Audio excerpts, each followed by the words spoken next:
my scariest night and altering our future. During our marriage, my wife has always had back pain from a car accident in her youth. We had coped with it over the years for about 16, 17 years in our marriage before it finally started to have an impact on her.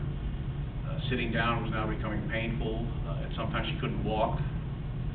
There were issues with keeping her up at night. So it was never going to go away. So finally, my wife had decided that it was time to get it fixed.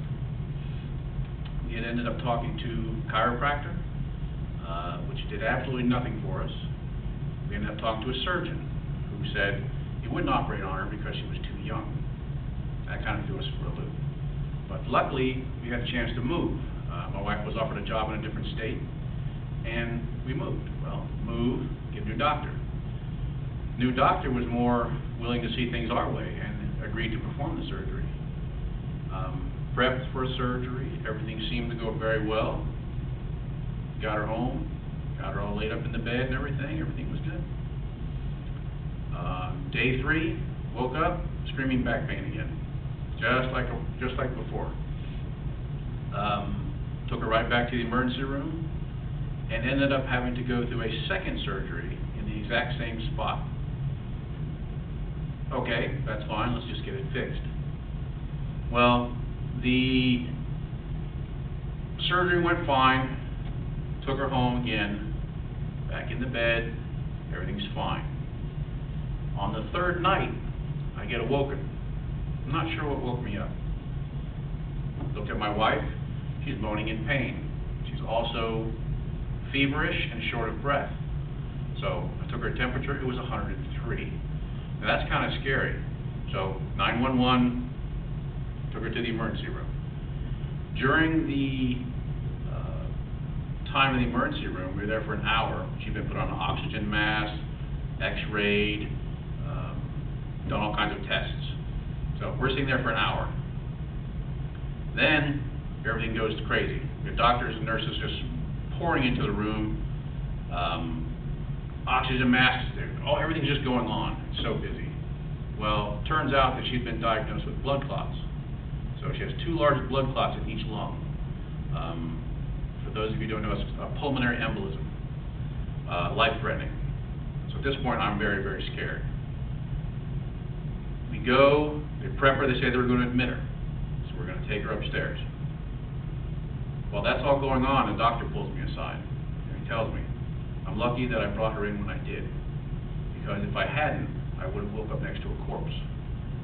How scared am I? So, get her up the stairs. She's in a single room. We go through all the in-processing and everything, and I get a phone call from Michelle's grandparents. Her Uncle Bill has passed away. Not good. Not germane to my existence at that point. I'm more worried about my wife. Well, get to the room, and one of the first things the nurse tells us is Michelle has a 50-50 chance of surviving this if we can control her blood pressure. How scared am I? So, now I can't tell her about Uncle Bill. She's in the room. Don't know what's going to happen. Michelle's grandparents come down to see us.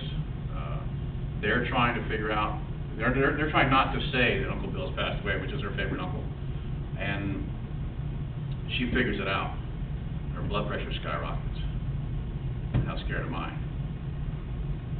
This goes on. It's for at least 2 days of not knowing what's going to happen. But that first night, I slept by her bedside, didn't know if I was going to wake up next to a corpse. It was very scary. And I've never been that scared in my life. I've had my life threatened. I've been in car accidents. I've never been that scared. Now, when Michelle's grandfather was down, he told us a little bit of ancient wisdom, I guess you would call it. He said, life is short. Do what you want now and leave no regrets, which is a good way of looking at things.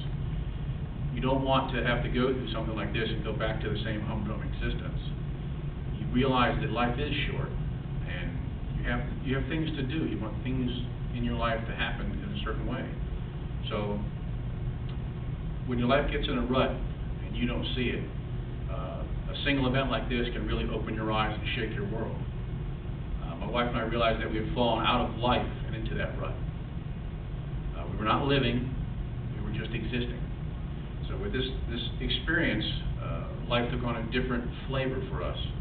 A new outlook had set in, new directions opened up, and a new path to life appears. So we were tired of just existing, and we decided that we wanted to live.